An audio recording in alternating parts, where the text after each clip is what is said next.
Энэ хүнийг жаргал гэдэг. Жаргал эхнэр 3 хүүхдийн хамтаар хотын захын нэгэн гэр хороололд амьдардаг. Жаргал болон түүний эхнэр хоёулаа сонсголгүй эргэлсэн тодорхой ажилгүй бас эзэмшсэн мэрэгжилгүй. Жаргалын нийгмийн халамжаас авдаг группийн мөнгө болон хүүхдийн мөнгнөөс өөр дөрөвтэй орлогогүй. Авдаг хэдэн төгрөг нь амь амьдралд нь хүрэлцдэггүй учраас жаргал хаяа найзтайгаа хамт барилгын заслын ажил хийж мөнгө олдог. Чиний ажил хэдэн төдийлөн олдоод байдаггүй. Бас үнэгээ багтаа. Жаргалын хийм байдлаар хоногийн хоолой залгуулан арай ядан амьдардаг айл. Өдөр ирэх тусам өрхийн орлого нь өсөн нэмэгдэж байгаа хэрэгцээг нь хангаж дийлэхгүй болсон тул жаргал сургуульд орох төгөж буй 3 хүүхдийн ирээдүйд ихэд санаа зовно. Адаглаад хүүхдийн баяраар тэднийгээ баярлуулж чадахгүй байгаа нь түүний сэтгэлийг гонсойлгоно. Энэ бүхнийг эргэцүүлэн гонхорч суусан жаргал тогтсон ажил төрөлтэй болж өрхийн орлогодоо нэмэр болох нь зүйтэй гэж бодлоо. Тэрээр ажилд авах зарын дагуу хэд хэдэн барилгын компани үд татсан боловч түүнд олон бэрхшээлүүд тулгарч байв. Сонсголгүй бас ярьж чадахгүй учраас ажил олгогч нарт өөрийгөө ойлгуулж чадахгүй байгаа нь хамгийн түрүүнд тулгарсан бэрхшээл байв. Монгол дохионы хэл бол сонсголгүй хүний их хэл бөгөөд сонсголгүй хүн дохионы хэлээрээ нийгмийн бүхэл харилцаанд оролцох хэрэгтэй. Хөгжлийн бэрхшээлтэй хүний эрхийн тухай хуулийн 12 дугаар зүйлийн 12-ын 1 дэх хэсэг. Хөгжлийн бэрхшээлтэй хүний биеийн байдал нь хөдөлмөр эрхлэхэд нь саад болохооргүй буюу хөдөлмөрийн нөхцөл нь харьцлахгүй бол тэднийг уг шалтгаанаар ажил авахаас татгалзахыг хориглоно. Хөдөлмөрийн тухай хуулийн 111-р зүйлийн 111-ийн 5 дахь хэсэг. Ингээд жаргал дохионы хэл мэддэг өөрийн дүүгээрээ хэлмэрчлүүлэн заслын ажилчин авах зар өгсөн нэгэн барилгын компани захирал дээр очиж уулзав. Түүнд хэлмэрчилсэн тул ажил олгогчтой харьцахад асуудал гарсангүй. Харин жаргал мэргэжлийн боловсрол олгох ямар нэгэн сургалт дамжаанд хамрагдаж байгаагүй учраас ажил олгогч түүнээс ур чадварыг нь гэрчлэх мэргэжлийн үнэлэх шаардаж ажилд авахаас шууд татгалзсан хариу өглөө. Энэ явдлаа сургамж авсан жаргал ажилд орохын тулд өөрийгөө бэлтгэн боловсруулж ажил мэргэжлийн үнэлэх гэрчлэгээтэй болох хэрэгтэй гэдгийг сайтар ойлгосон боловч хаана хинт хандхаа мэдэхгүй байв. Жаргал өөрийн адил сонсголын бэрхшээлтэй боловч тогтсон ажилтай Бата гэдэг найзтайгаа уулзаж энэ тухайгаа хэлжээ. Бата сонсголгүй иргэдийн байгууллагын нэгдсэн холбооны дэргэд хөдөлмөрийн бирж байдаг тухай түүнд мэдээлэл өгч хэдэнд хандахыг зөвлөжээ. Тус дүүн ажилд орохыг хүссэн хөдөлмөр эрхлэх насны бүх сонсголгүй иргэдэд ажилд ороход нь тусаж дэмжих зорилготой байгууллага юм. Ингээд жаргал найзынхаа зөвлөсний дагуу тус хөдөлмөрийн биржид хандав. Хөдөлмөрийн биржийн ажилтнууд жаргалд хөдөлмөр эрхлэлтийн талаар зөвлөгөө мэдээлэл өгч ажил мэргэжлийн чиг баримжаа олгох сургалтанд хамруулан засал чимэглэлийн мэргэжлийн сургалтанд суулган үнэлэхтэй болгожээ. Түүнээс гадна жаргалыг ажилд авахаас татгалзсан барилгын компани дээр биржийн ажилтан очиж уулзсан сонсголгүй иргэдийн онцлог давуу тал. Мөн хөгжлийн бэрхшээлтэй иргэдийг ажилд авсан ажил олгогчид төрөөс олгодог татварын хөнгөлөлт, мөнгөн урамшуулалттай холбоотой хуулийн залтуудын талаар дэлгэрэнгүй мэдээлэл өгч сургалтанд хамруулав. Хөгжлийн бэрхшээлтэй иргэнийг ажилд авч 12 сараас доошгүй хугацаагаар ажлын байраар хангасан ажил олгогчид хөдөлмөрийн хөлсний доод хэмжээг 12 дахин нэмэгдүүлсэнтэй тэнцэх хэмжээний урамшууллыг нэг удаа олгоно.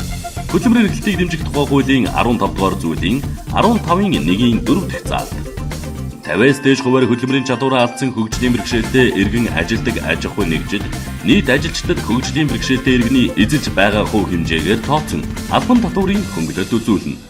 Аж ахуй нэгжийн орлогын албан татварын тухай хуулийн 19-р зүйлийн 19-ийн 8 дахь хэсэг. Ингээд барилгын компани жаргалтай хөдөлмөрийн гэрээ хийж жаргал ажилтай боллоо. Жаргал маш их баяртай байлаа. Эзэмшсэн мэрэгжилтэй эрхэлсэн тодорхой ажилтай болсон жаргал гэр бүлээ юугаарч дутаахгүй. Сэтгэл хангалуун ад жаргалтай амьдруулна гэсэн чин сэтгэлтэй. Өдөр бүр хичээнгүй ажиллаж хийж байгаа ажилдаа улам гаршин хадлагшиж байлаа. Тэр цаашид улам өсөн дэшиж орлогоо нэмэгдүүлэх хүсэлтэй боловч ажлын байран дээр эрх ашиг нь зөрчигдсөөр байлаа. Өдөрлөн жаргалыг илүү цагаар ажиллах тохиолдол олон ч илүү цагийн мөнгө огт олгодгүй. Түүнтэй адилхан ажил хийдэг бусад ажилчдаас бага цалин өгдөг. Түүнд таарсан багаж томиглолоор бүрэн хангахгүй байх зэргээр түүний эрхийг богдуулсаар байлаа. Мөн ажилчид ил тал түүнд элдв хоч нэр өгдөг байв. Жаргал ажил дээр байн гардаг энэ бүх асуудлыг зөвхөн эхнэртэй ярина. Нэглээгээд байдал дээрдэхгүй хань. Харин эхнэр нь түүний хөдөлмөрийн биржийн ажилтнтай дахин уулзахыг ялгаж чадсанаар жаргал тэдэнд дахин хандаж асуудлаа нэгэндгүй ярьж дотроон уулзжээ. Жаргал биржийн ажилтнтай уулзаж хөдөлмөрлөх эрхэн зөрчигдөж байгаа асуудлаар хууль эрх зүйн зөвлөгөө авснаар өөрийн эрхийн талаар мэдэгтэй болж ажил олгогч нь түүний эрхийг хэрхэн зөрчиж байсныг ойлголоо. Мөн биржээс жаргалын ажилтг барилгын компаниудаар очиж хөгжлийн бэрхшээлтэй иргэдийг хэрхэн ажилуулах, ажил олгож болон ажил эрхлэгч иргэний эрхийн талаар сургалт явуулав. Хөдөлмөр эрхэлж байгаа хөгжлийн бэрхшээлтэй хүний албан тушаал ахих, дэвших боломжийг хязгаарлахыг ялгуурлан гадуурхалт гэж үзнэ. Хөгжлийн бэрхшээлтэй хүний эрхийн тухай хуулийн 6 дугаар зүйлийн 6-гийн 4-ийн 2 дахь заалт.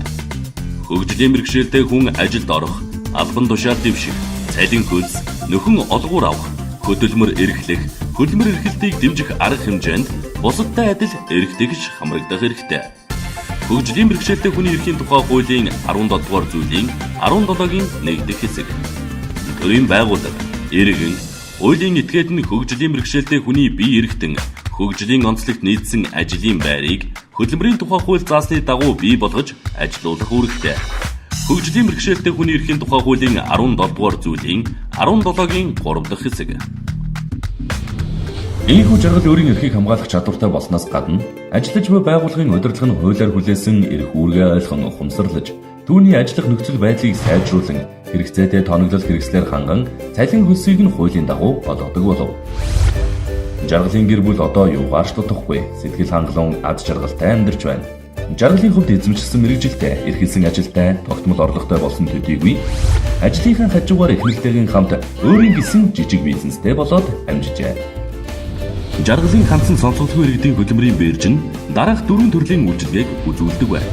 Үүнд ажил мэргэжлийн чиг баримжаа олгох сургалт, ажил мэргэжлийн талаарх мэдээлэл зөвлөгөө, хөдөлмөр эрхлэлтийн талаарх мэдээлэл зөвлөгөө, ажилтай болгох буюу ажил зуучлах. Монгол улсын хэмжээнд 118 мянга гаруй хөгжлийн бэрхшээлтэй иргэд байдаг бөгөөд тэдгээрийн 11% буюу 13 мянган жаргал шиг сонсолгүй иргэд байдаг. Эдгээр хүмүүс нь бүгд бусадтай адил хүсэл мөрөөд зориг тэмүүлэлтэй байдаг. Хийж бүтээх сурч хөдөлмөрлөх хүсэл тэмүүллийг нь үнэн сэтгэлээсээ дэмжин чиглүүлээд өгвөл бүгд эрг тэгш хөдөлмөрлөж нийгмийн баялагаас ижил тэгш гур хүртэн хамтдаа хөгжих боломж үүд хаалга бидэнд нээлттэй байна. Өмбөр хөгжлийн бэрхшээлтэй эсгээс үл хамааран үндсэн эрх чөлөөгөө эдлэн нийгмийн баялагаас адил тэгш хүртэх хэрэгтэй.